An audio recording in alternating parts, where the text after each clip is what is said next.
coordinating this. My schedule is always a little uncertain, especially with all the travel and all the things going on. But hopefully in 1 or 2 weeks I should be back to normal schedule. But nonetheless, we will start with our reading. Hare Krishna, Ishan Prabhu. We will start with the reading of Śrīmad-Bhāgavatam, Canto 9, Chapter 4. Ambarîsha Mahârâja offended by Durvâsâ Muni. Om Namo Bhagavate Vasudevaya. Narayanam Namaskrityam Naram Chaiva Narottamam Devim Saraswatim Vyasam Tato Jayam Mudirayet Nashtaprayeshu Abhadreshu Nityam Bhagavata Sevaya Bhagavati Uttama Shloke Bhaktir Bhavati Naishtaki Akama Sarvakamo Va Mokshakama Udaradi Tivrena Bhakti Yogena Yajate Purusham Param Krishnaya Vasudevaya Devaki Nandanaya Cha Nanda Gopa Kumaraya Govindaya Namo Namaha Namo Kinchana Vittaya Nivritta Guna Vrittaye Atma Ramaya Shantaya Kevalye Pataye Namaha. So we are reading the story of Ambarîsha Mahārāja and Durvâsâ Muni.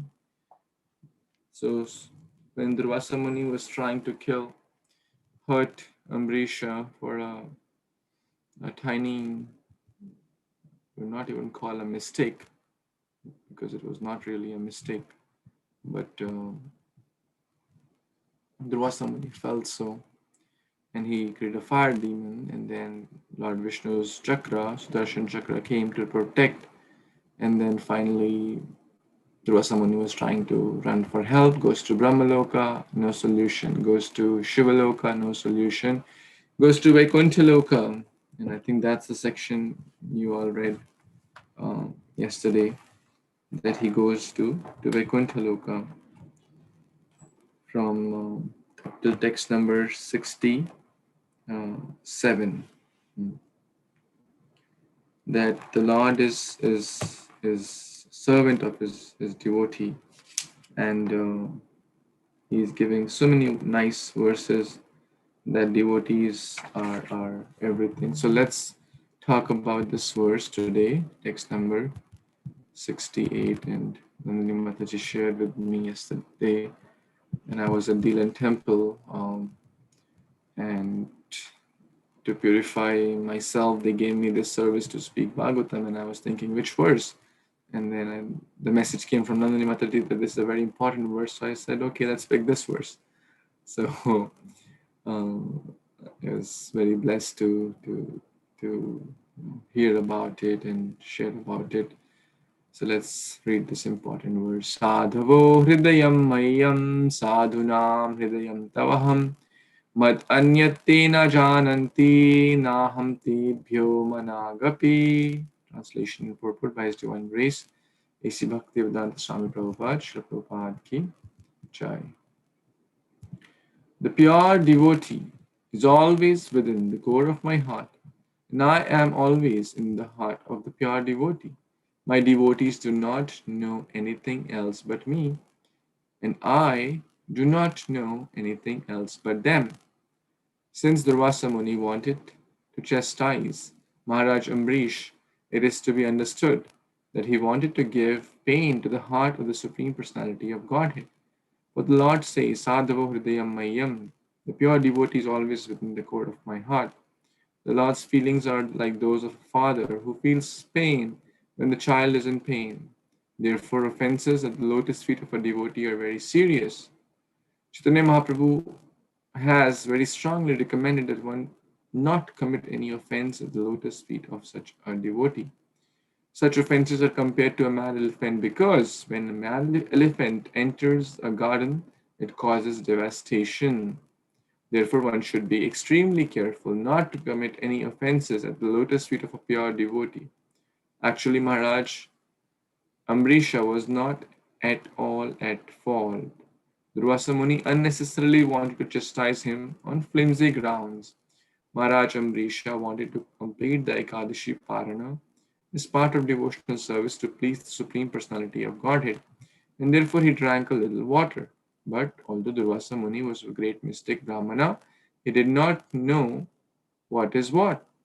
That is the difference between a pure devotee and a so-called learned scholar of Vedic knowledge. The devotees, being always situated in the core of the Lord's heart, surely get all instructions directly from the Lord, as confirmed by the Lord Himself in the Bhagavad Gita 10.11. Teshamevanukampartham aham ajnanajam tamah nashyami atmabhavasto jnanadipena bhasvata. Out of compassion for them, I, dwelling in their hearts, destroy with the shining lamp of knowledge the darkness born of ignorance. The devotees does not do anything not sanctioned by the Supreme Personality of Godhead. As it is said, Vaishnavera Kriya Mudra Vikena Bhujai. Even the most learned or the experienced person cannot understand the movements of a Vaishnava, a pure devotee. No one, therefore, should criticize a Vaishnava, a pure Vaishnava. A Vaishnava knows his own business. Whatever he does is precisely right because he is always guided by the Supreme Personality of Godhead. Wow. Such a beautiful verse. Krishna is telling, the Supreme Lord Vishnu is telling Durvâsâ Muni that I cannot do anything because you have pained my heart.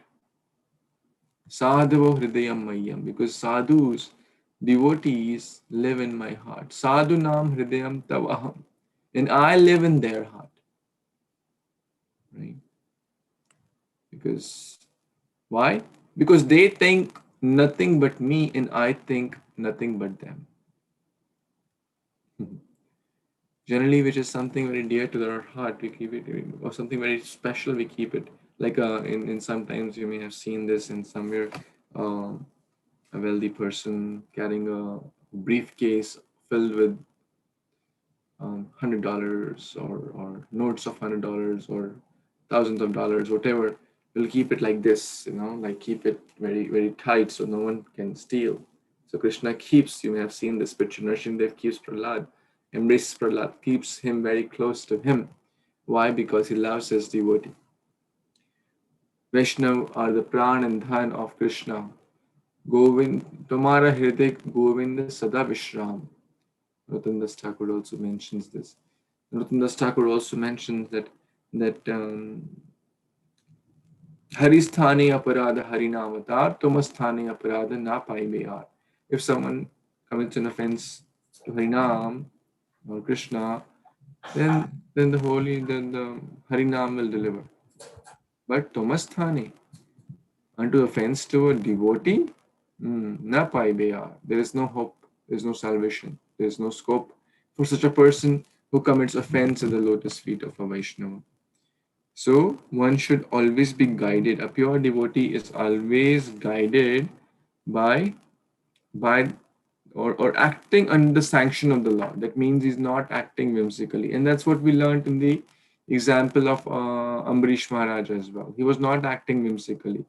He was acting as per the directions of the Brahmanas, as per the Shastras. His mistake, was it really a mistake? Prabhupada is mentioning that it was a very flimsy ground. It was not really a mistake at all. It was not at all at fault. But Durvâsâ Muni considered that he's at fault. Why? Because of his, we learn that why he considered that as a fault. But in short, we should be very, very careful. This is a mad elephant's offense.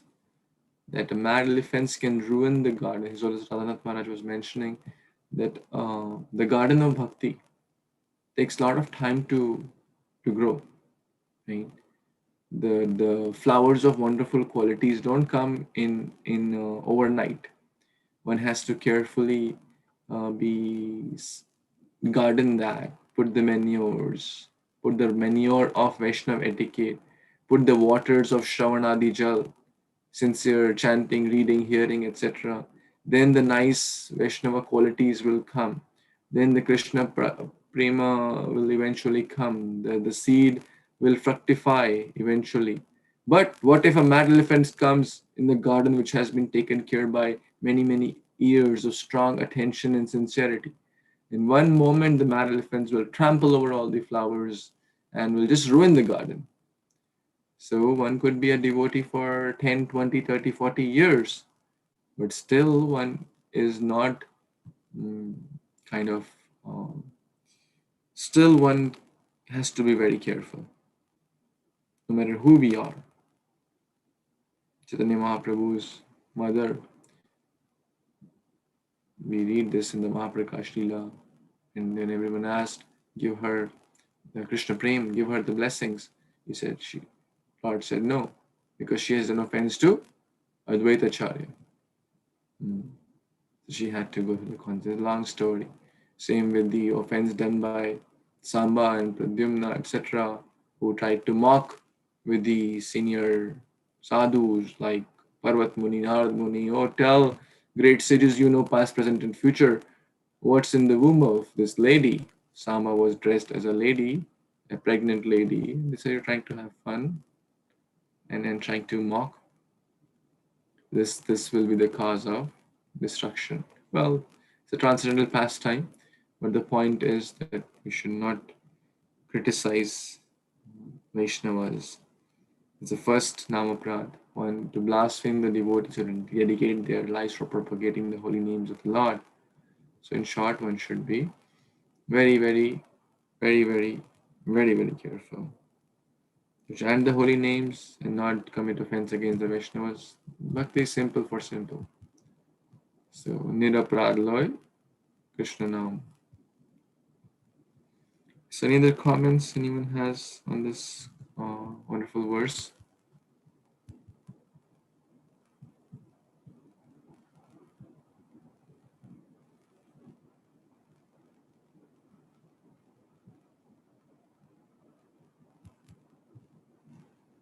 Okay, let's read the next verse. Okay. Someone wants to read text number 69. I can read. Yes, Mataji. Devotees. Upayam kathayishyami tava vipra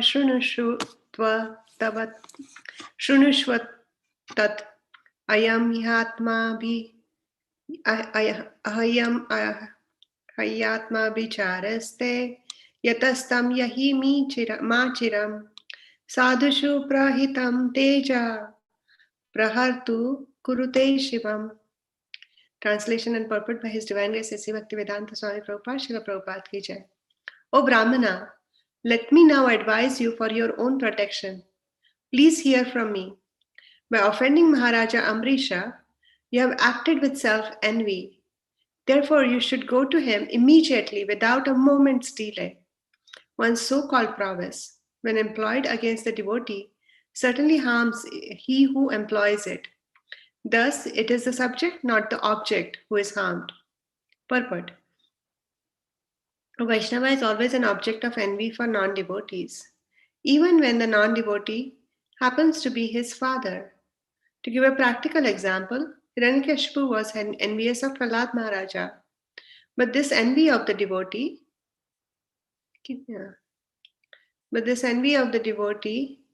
was harmful to Hiranyakashipu, not to Prahlad. Every action taken by Hiranyakashipu against his son Prahlad Mahârâja was taken very seriously by the Supreme Personality of Godhead. And thus, when Hiranyakashipu was on the verge of killing Prahlad, the Lord personally appeared and killed Hiranyakashipu. Service to a Vaishnava gradually accumulates and becomes an asset for the devotee. Similarly, harmful activities directed against the devotee gradually become the ultimate cause of the performer's fall down. Even such a great Brahmana and mystic yogi as Durvâsâ was in a most dangerous situation because of his offense at the lotus feet of Mahârâja Ambarîsha, a pure devotee. Hare Krishna. So, Lord Krishna himself is stressing this point again and again that it's very important to not to offend Vaishnava. And then here he is stressing on the point that Maharaja Amrish must immediately, without a moment's delay, ask for apology, surrender. It's like surrender to Maharaja Amrish. And the second point, very important, is here is that it's like a boomerang.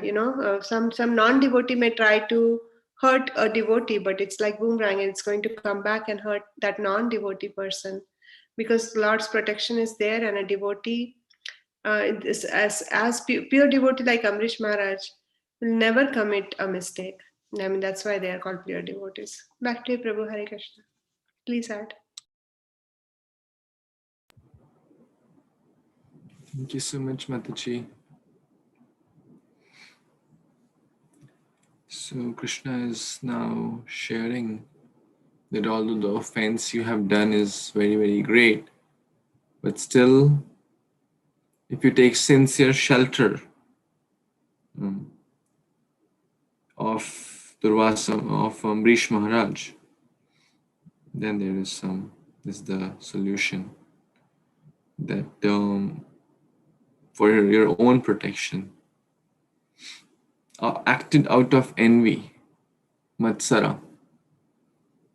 Right? What was the envy? That how can he eat before me? How can he disrespect me? And was there really envy in the heart of Ambarîsha Maharaj? No. The envy was in the heart of Durvâsâ. Here the Supreme Lord is telling that you have acted out of self-envy. So this does not let us see good in others, because one is so possessed with one's own self, and one judges others where even there was no mistake. He did such a impulsive reaction without proper thought, without proper discussion, and out of self-envy, out of the envy. So again, as Mataji said, and we see this the boomerang effect in so many ways. Holika, the boon was given that she will never die in the fire.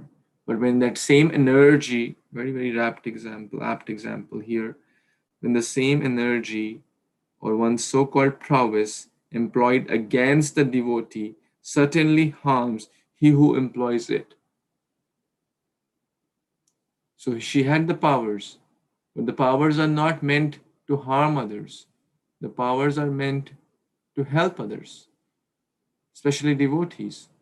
In any way, one could be powerful by physical strength, or in this day, multiple types of strength, or some special benedictions, or wealth, or name, fame, recognitions.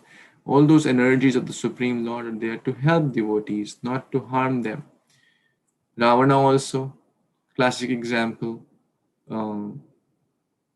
His own lust killed him. His own powers killed him. Same with Hiranyakashipu, Prabhupada is mentioning. Those who, what's the famous adverb here, or quote? Those who those who dig something, those who dig a Those well. who build the houses of glass cannot throw stones at others. Is that the one, Prabhu, you're looking for? Or no, something else? I think there's those who dig a ditch for Ditch. others, themselves fall into the same ditch, right? Those who try to harm others by digging a ditch, they will fall themselves into that ditch. Same here. So in short, one should use one's energy in helping others. So let's see further. Text number 70.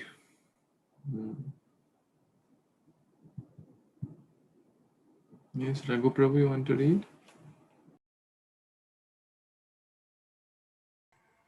Thank you, Hare Krishna. Devotees. Text 70. Tapo vidya cha vipranam nitrasya nirsrayasya kre ube te eva durvintasya kalpate kartur anyataha. Translation and purport. by His Divine Grace A.C. Bhaktivedanta Swami Prabhupada. Jai Srila Prabhupada. Translation. For a Brahmana, austerity and learning are certainly auspicious. But when acquired by a person who is not gentle, such austerity and learning are most dangerous. Purport. It is said that a jewel is very valuable, but when it is on the hood of a serpent, it is dangerous despite its value. Similarly, when a materialistic non-devotee achieves great success in learning and austerity, that success is dangerous for all of society. So-called learned scientists, for example, invented atomic weapons that are dangerous for all humanity. It is therefore said, Manina Bhusitaha Sarpakim Asau Na Bhayankaraha. A serpent with a jewel on its hood is as dangerous as a serpent without such a jewel. Durvâsâ Muni was a very learned Brahmana, equipped with mystic power, but because he was not a gentleman, he did not know how to use his power. It was therefore extremely dangerous. The Supreme Personality of Godhead is never inclined toward a dangerous person who uses his mystic power for some personal design. By the laws of nature, therefore, such misuse of power is ultimately dangerous, not for society, but for the person who misuses it. So, in this purport, Srila Prabhupada is explaining that a learned person, such as a Brahmana who has austerity, practices tapasya, and so on, it need not mean that he has bhakti or he's well, he's comparing such a person to a serpent with a jewel, or a serpent without a jewel are both similar. They're both dangerous. So a serpent with a jewel is being compared to a person very well educated in all the Vedas and so on. But then his actions are really what matter. And he may, as shown here in case of Durvâsâ Muni, he was really not that knowledgeable because he was not kind to the devotees, or he did not, he totally misunderstood and misconstrued the intent of the devotee. So, in which case, he is the one at fault. It's also being compared to the atomic weapons are invented by very capable scientists with deep knowledge in physics and so on. But then they come up with atomic weapons, which are destruction of everyone. So, thank you, Prabhu. Back to you.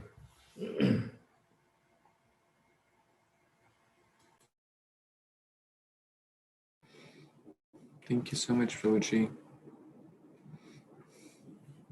So, tapa and vidya. Tapa is austerity, and vidya is knowledge. Tapa vidya cha vipranam, vipras or the brahmanas, ne shreyaskara. They are shreyas. They are very good, in short. They are auspicious. So, but when the same austerity, when the same knowledge is used in a wrong way, it can cause devastation. What is the goal of tapa and vidya? Vidya dadati vinayam. Knowledge, austerity, etc., which one may render bhakti. It should help us to become more gentle. Prabhupada is mentioning, but one who is not gentle, that means these Vaishnava qualities or these wonderful attributes are there to help us be more humble, not to be proud of one's knowledge or one's tapa. Oh, I am a better devotee. Oh, I do this austerity which no one else can do. Oh, I know this shloka which no one else can know. What is the use of that thing which makes us proud or less gentle and takes the humility out of the equation. So the goal of all the tapa, all the jnana is to please Krishna, is to become more dear in the eyes of the Lord. And by developing pride feeling in our heart, by feeling this feeling of self envy, a feeling of that I am better, we will certainly misuse it. Right? And we see that people, those who are proud of their knowledge or proud of their austerity, they cheat gullible people.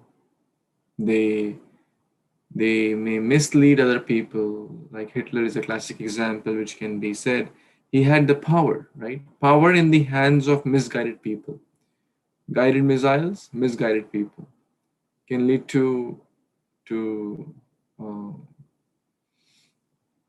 bad for everyone, and especially for Prabhupada. The question is that it will certainly lead to the bad, not only for the society, it is dangerous for the society, uh, but also for the person who misuses it, right? So that he will drown himself and take others also with him.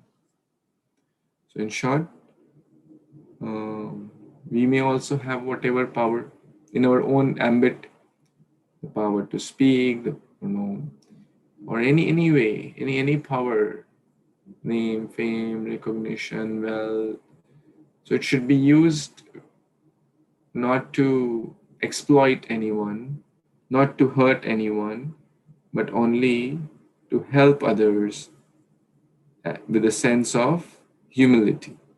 That Krishna has given me this to use it for a right cause, not to be proud of oneself, not to have this not gentle behavior.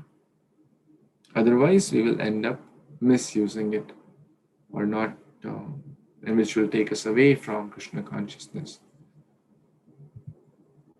So let's read the last verse of this chapter. And Ishan, you want to read? You have your hand raised. Yes, Prabhuji. Brahmamstadgaja badram te na bhajatanayam nipam Kṛṣṇāmapaya mahabhagam tata sante bhavisvati.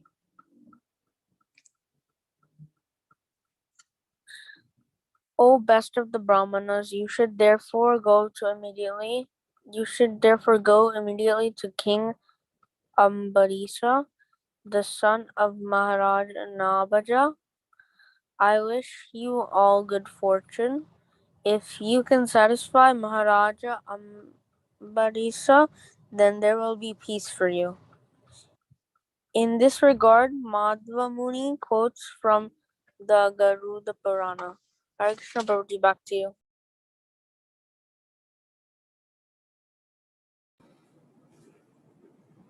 Well, there are a lot of other things here. Someone else wants to continue from these verses? I can read, Prabhuji. So from purport, in this regard, Madhva Muni quotes from the Garuda Purana.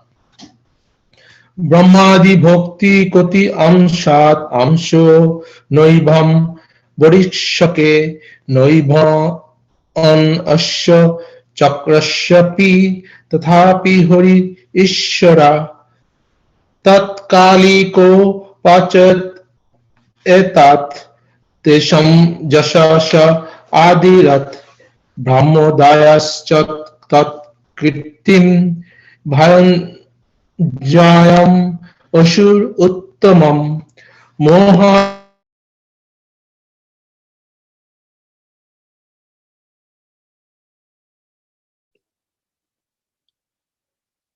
Vipul Prabhu, you're on mute, Prabhu. Oh, I'm sorry, Mataji.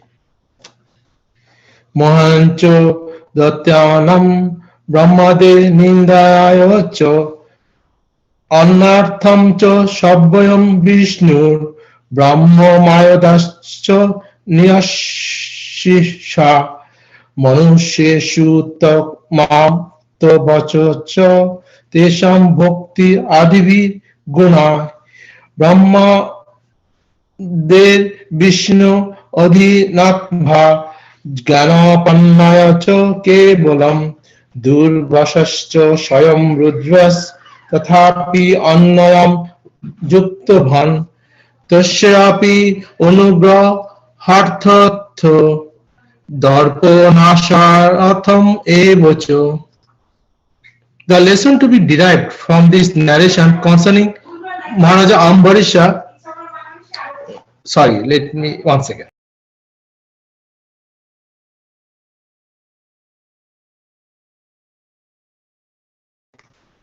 Sorry for that. The lesson to be derived from this narration concerning Mahârâja Ambarîsha and Durvâsâ Muni is that all the demigods, including Lord Brahma and Lord Shiva, are under the control of Lord Vishnu. Therefore, when a Vaishnava is offended, the offender is punished by Vishnu, the Supreme Lord. No one can protect such a person, even Lord Brahma or Lord Shiva. Thus, in the Bhaktivinoda purport of the 9th Canto, 4th chapter of the Śrīmad-Bhāgavatam, entitled Ambarîsha Maharaj offended by Durvâsâ Muni. So, in this beautiful chapter, we clearly see that Vaishnava is always protected by the Lord in any circumstances. In Paul Maharaj, we also see that.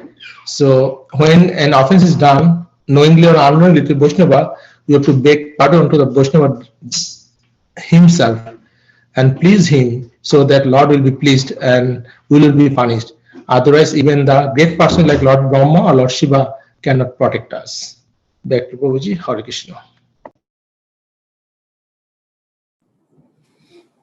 Thank you so much, Prabhuji. This is wonderful verse again. So the Lord is telling basically to go to the son of Nabhaga. Remember the story of Nabhaga? He met Shiva, he met the wealth of the sacrifice. We read that Nabhaga's son Nabhaga and Nabhaga's son is Ambarîsha. So let's do a quick synopsis of this chapter. It's a long chapter, 71 verses. And it starts with the story of actually Nabhaga. So we'll hear that again. So Nabhaga's son was Nabhaga. So he was a brahmachari in his guru's place. And his brother thought that, well, looks like he will be in brahmachari ashram for lifelong. So they kind of distributed the wealth amongst themselves and did not keep any share for their brother Nabhaga. When later Nabhaga returned, and it is also his right to get the share of his wealth from the whatever share is meant for him. But rather than doing that, the brothers thought that the father, taking care of the father is a liability. It's not an asset. It's an expenditure. The old father, let this father go to Nabhaga. So the brothers were not taking care of the father, but Nabhaga did not feel the father, taking care of the father as a liability. Rather, he was very grateful. He was very fortunate, and that's the mood, because taking care of the parents is a blessing, not a curse. And these days we see old age homes and old, so many things they're not taken well care because of the culture. But in the Brahmanical culture, in the Vedic culture, it is said that the kids and the old people should be fed foremost, right? Because this is the Vedic culture. Then the woman should be fed, and then the men. This is our culture to take to extra care of them. Why? Because of the situation. The children, the old people, the women, they need extra care. So they're the core. So then Nabhaga was advised by his father that don't worry, you go and these some people are doing yagya, so you help them out, and then um,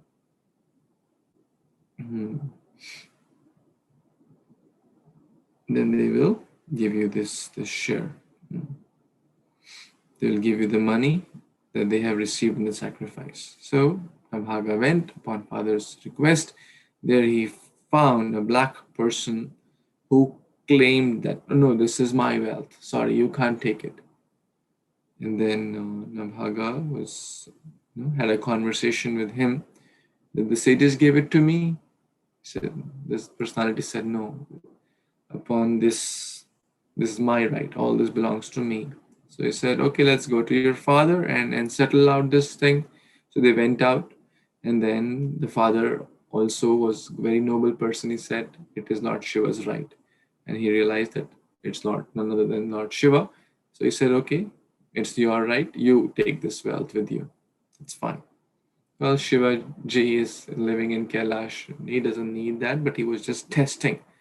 So he not only gave him the wealth, but he gave him the real wealth of transcendental knowledge to Nabhaga, and later the wealth from the sacrifice as well, and then he disappeared. And there's nice falshruti of this story that one who hears this becomes learned and experienced in understanding the Vedic mantras. Now, then the story comes of Ambarîsha Maharaj. So Parikshit Maharaj expresses desire. I want to hear about Parikshit, Ambarîsha Maharaj.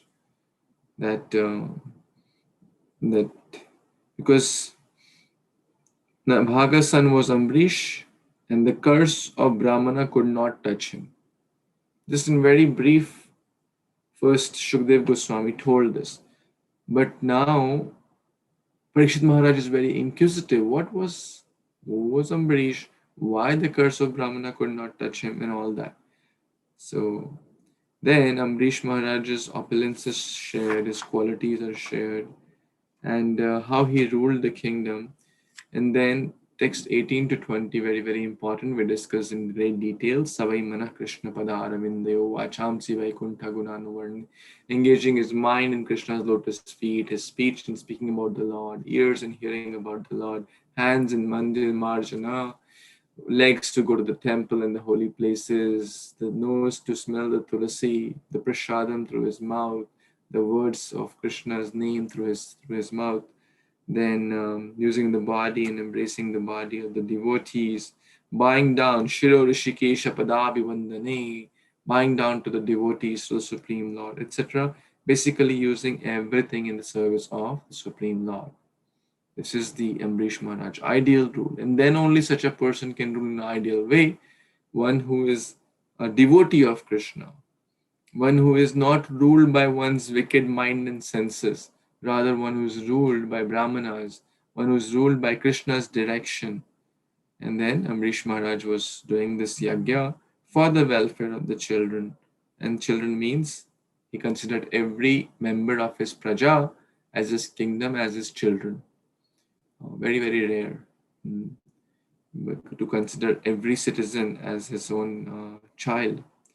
So Ambarîsha Maharaj was doing this yagya, his sacrifice, and a lot of devotional service, austerity, everything, completely detached from wealth, children, friends, relatives, soldiers, wives, etc., and attached to only Krishna.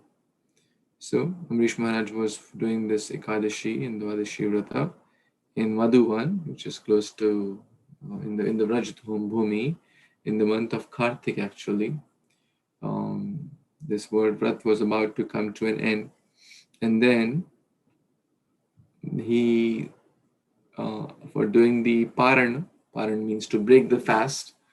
He served all the citizens of the kingdom. He served the Brahmanas, and he served everyone, gave them nice charity and everything. That's the way to proper way.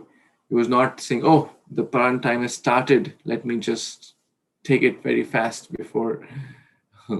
He first served everyone now, but the final time is coming, only half the Mahârâja so was left. Prabhupada mentioned only a moment was left, and suddenly came the great Durvâsâ Muni. The Durvâsâ Muni, but he was not agitated. Very nice. If someone just think about, we are very, very hungry. Let's put ourselves in that situation. We're very, very hungry. We have fasted a lot. And not just breaking fast at the beginning of the paran, it's the end of the paran time. And the plate is almost ready. And there comes Durvâsâ and disciples. How will we feel? One will, a conditioned soul like myself will feel, well, you had to come at this moment only. When I was about. But Ambarîsha Maharaj felt, wow, such a great opportunity to serve devotees. So he requested them to take prasad, but Durvâsâ Muni had to go to River Yamuna to do his rituals, in particular meditation on the impersonal Brahmans. He was a mystic yogi. We discussed the contrasting qualities of Ambarîsha Maharaj and Durvâsâ Muni. He was a mystic yogi meditating on the impersonal Brahman. So he went there. And now there's a challenge. The challenge is that Ambarîsha Maharaj is thinking, should I break the fast or not break the fast? If I not break the fast, then the effect of the parent time, breaking the fast at the right time is very important for the pleasure of the Lord, not for one's own senses, and for the pleasure of the citizens, for the welfare of the citizens who are like the children. But if he eats, then it's a problem as well, because the great guest, Durvâsâ Muni, will feel bad about it, and it's a sign of disrespect to the guest. What to do in a dilemma, in a crossroads. But he was a devotee of the Lord's. Dadami buddhi yogam tam yena mam upayanti. Kṛṣṇa guides. So he contemplated, came up with this idea that we can take some water just to break the fast and not break the fast. And he did not whimsically act upon it. He thought carefully and discussed with the Brahmanas. Very important lesson. He discussed with the senior Vaishnavas. Is this a good idea? Why not? It was a very good idea. And they all approved, and he did drink some water. But guess what? Durvâsâ Muni was not very happy about this. How dare you insult me? It was not Prabhupada just read that. It was a very flimsy ground to feel offended, right? Knowledge, meditation, bhakti is supposed to help us grow above these transcend dualities. But of course, Durvâsâ Muni is teaching us a great lesson, that how one could be so self-obsessed that one feels that, oh, I deserve a lot of respect. How dare this king who thinks he is great drink or eat before me? I will teach him a lesson. Takes out with fiery, the red hot, fiery anger, the mood is described in great detail. It plucks out some hairs and throws on the ground, creates a fire monster. Why? To kill a pure devotee of Lord, to destroy Ambarîsha Maharaj for a very insignificant, not even a so-called mistake. Durvâsâ Muni creates this demon. And then, Mare Kṛṣṇa Rakhe Kṛṣṇa Mare Ke. Ambarîsha Maharaj did not move even an inch.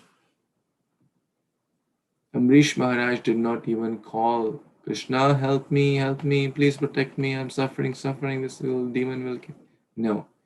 But Kṛṣṇa loves his devotee more than anything else.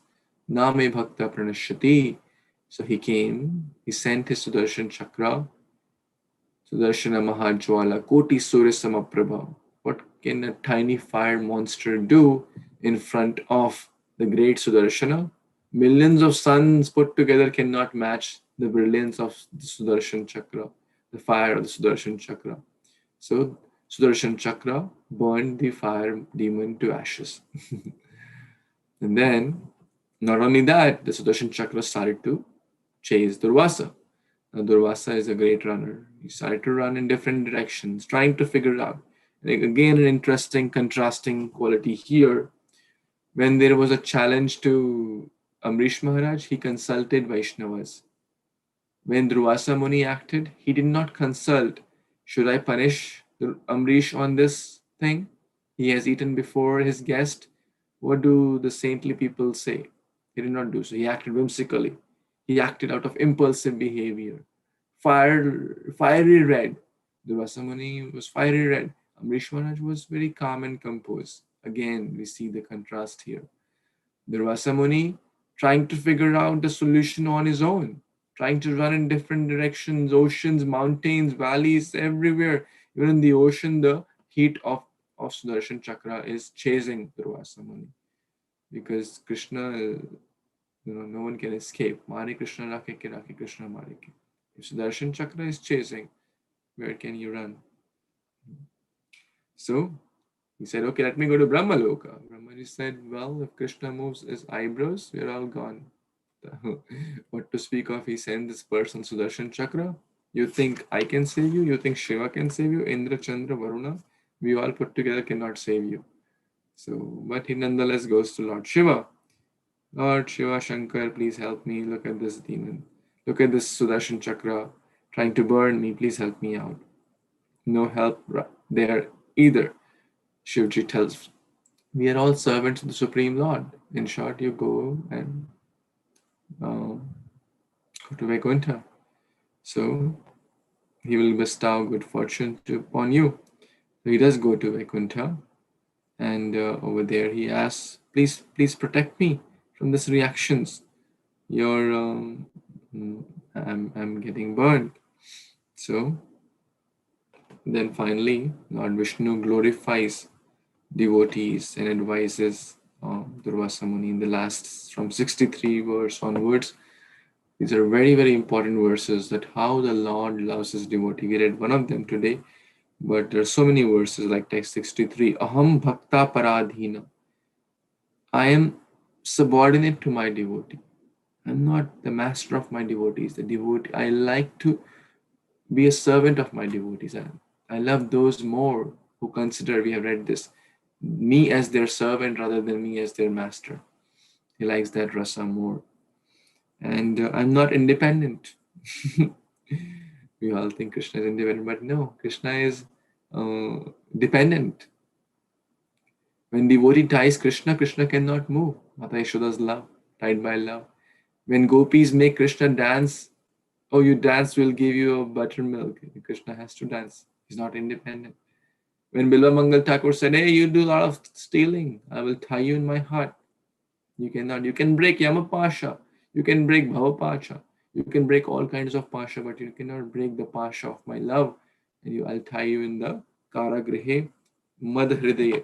I'll tie in the chambers of my heart, in the jail of my heart. And then you have to suffer the punishment of all the stealing you do. Naughty Krishna. So love binds the Lord. The power of love, the power of bhakti, the ropes of love. Mata Yashoda Damodar Leela. Krishna says, I am not independent. Tulasi dala matrina jalasya chalokinama vikrinite sam atmanam bhaktebhyo bhaktavatsala. I sell myself to those who offer some water, tulasi leaves, etc. Selling means becoming a slave, actually, right? Selling means I'm not independent. I'm dependent on my devotees. That's what Krishna is telling. Aham bhakta paradhinam sadhu bir grasto hridayo. I'm controlled by my pure devotees. And then today we read that I live in their hearts, they live in my heart. I think of nothing but them, they think of nothing but me. So don't ever offend the devotee. Don't ever criticize a devotee. So they do not desire anything of material happiness. They only desire transcendental. They have given up their everything, life and family and everything, which we read in the earlier verse. Ambarîsha Maharaj was not attached to anything but Krishna. So Krishna is not attached to anything but that devotee who does everything keeping Krishna as the goal. Krishna will do everything, keeping that devotee as the goal. That's his promise. So devotees are fully attached to me. They live in my heart. Devotees can do anything for me, and I can do anything for my devotees. This is the love of the Supreme Lord towards his devotees. Mad Bhakta Puja Dika. Those who say, well, my devotees are not my devotees, but those who say they are the devotees of my devotees, they're actually my devotees, Krishna says. So, this is the beautiful verses glorifying the love of Lord towards his devotee, how the Lord says, I'm sold to my devotees, I'm adhina, I'm not dependent on my devotees. So much love Krishna has for his devotees. So,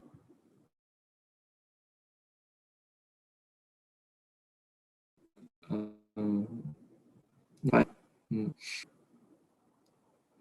mm, you fall at the feet of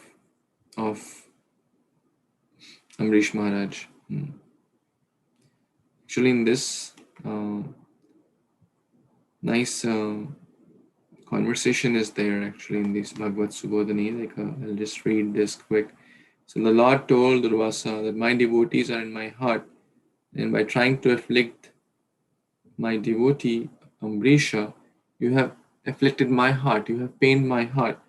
Durvâsâ says, well, if I have offended you, then I shall fall at your feet for forgiveness. Krishna says, no, not me, go to Ambarîsha Maharaj.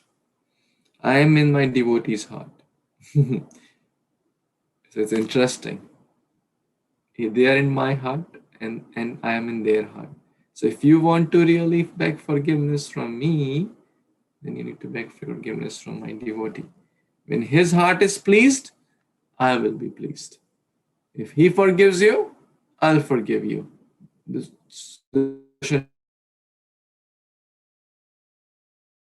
will have no effect if my devotee says, in the story of Jagai Madai also. Nityam Prabhu says, no, no, please forgive them. Lord, forgive. So same is hope for us. Radharani is very merciful. I don't have any qualities to become dear to the Lord. But Prabhupada mentioned that Radharani being a mother,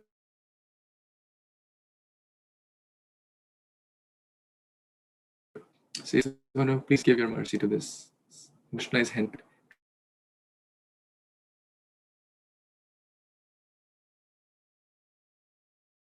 Krishna is Krishna is not independent. He's not independent.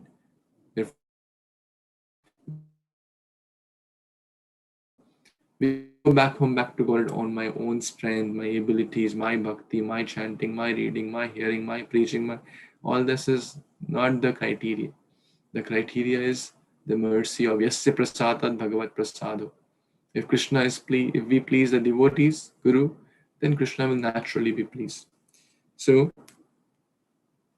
then Durvâsâ says, but don't you see his fault? He invited me but ate before feeding me. Right? Durvâsâ is pointing the faults. Vishnu said, they do not know anything except me. Ambarîsha does what I desire him to do. Very, very important. That means they don't act whimsically. I sanction, I approve of all their acts.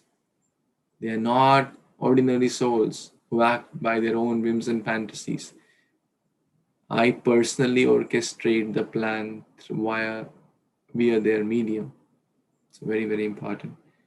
Then Durvâsâ says, between a Brahmana and Dvadashi, which is more respectable as dharma?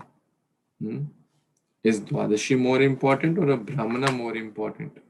Then Vishnu says, you are so ignorant of the conclusions of the scriptures on dharma. Go and ask Ambarîsha, he will teach you. Since the Shruti says that drinking water is both eating and not eating, Ambarîsha has equally respected the Brahmana and the Dvadashi. Isn't that amazing? So this is the kind of from the commentaries of the Acharyas, I believe, from the Bhagavad Subodhani. So he has not disrespected you, my dear Durvâsâ. You think he has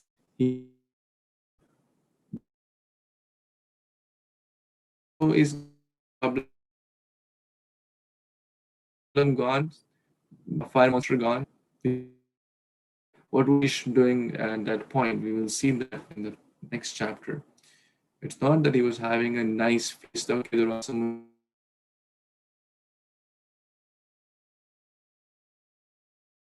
thing on. Now Prabhuji, I think your bandwidth is low. enjoy my prasad. Now I can relish and I can help you. Your bandwidth is low, Prabhuji. Am I audible? You're audible, but your video is, it's freezing up. Yes, yeah. Okay.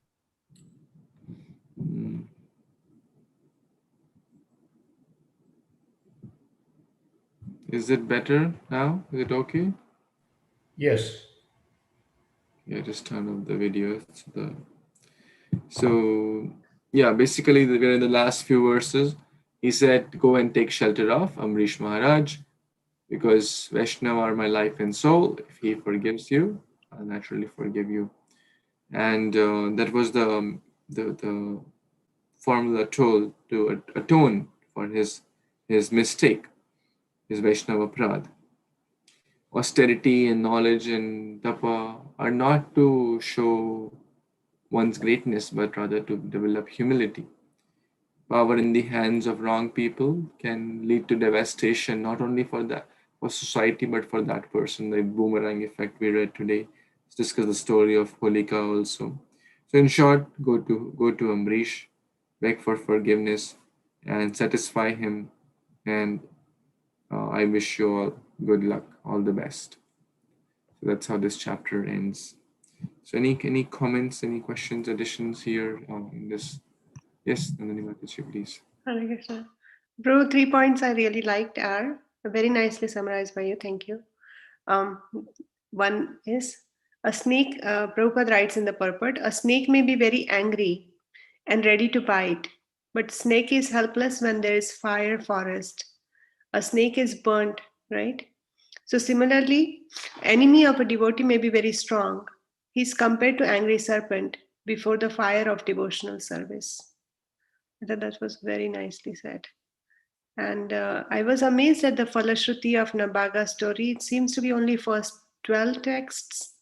And the Falashruti is amazing. One can, I found it very captivating, very powerful. One hears and chants and remembers this narration in the morning and evening. He certainly becomes learned, experienced in understanding the Vedic hymns, and expert in self-realization. And third one was how Kṛṣṇa is saying again and again, so that I'm servant of servant, because and the comparison is that Ambarîsha Mahārâja has wife, children, the kingdom, everything, and he's not attached. He's a pure devotee. Whereas Durvâsâ Muni has no wife, no children, no kingdom to rule, but still he's attached to his, I believe it says body or its ego. And that was a very stark comparison. And he's not, Ambarîsha Mahārâja is not even practicing mystic yoga or anything, and Durvâsâ Muni is practicing mystic yoga. When he goes to the river, it says that Yamuna, says that he meditated on impersonal Brahman. So that the contrast is very wonderful, very striking. Back to you, Prabhu. Hare Krishna. Thank you. Mataji, wonderful reflections. Thank you. Anyone else wants to say, tell, or ask anything?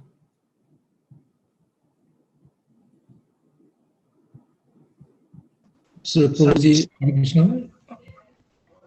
Okay, so I'll take long. So the one point based must struck me that in the purport of 48, was writing that Ambarîsha Muni was fixed in understanding, and he was thinking of the Supreme Personal Godhead in the core of his heart. That any kind of trouble, actually, even as a devotee, for me as a so-called devotee, even we don't have to call for protection for the Lord. Just remembering the Lord at that moment will be protected by himself automatically.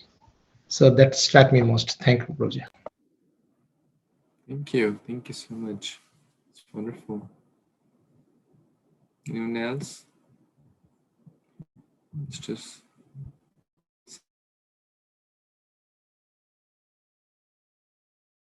ask anything before we.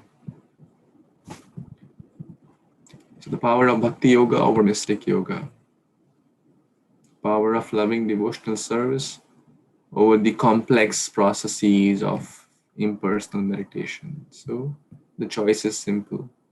The power of so-called tapa, so-called jnana over a householder. You know, as Mataji said, Ambarîsha Maharaj is a householder with a lot of responsibilities, kingdom, family, children, etc. Or whether as Durvâsâ Muni is a staunch brahmachari and mystic yogi. So that means that if we also have hope to follow in the footsteps, Jana Uttama Shloka Jana Ashray Ratihi, we can also develop or aspire to develop the same mood as Ambarîsha Maharaj. So we'll pause here. Śrīmad-Bhāgavatam ki jai, Prabhupada ki jai. Maharaj ki jai, Amrit Gaur ki jai. Vanchakalpatarubhyascha kripasindhubhya patitanam pavanebhyo Vishnu namo. Thank you. Hare Krishna. Hare Krishna. Thank you, Prabhupada.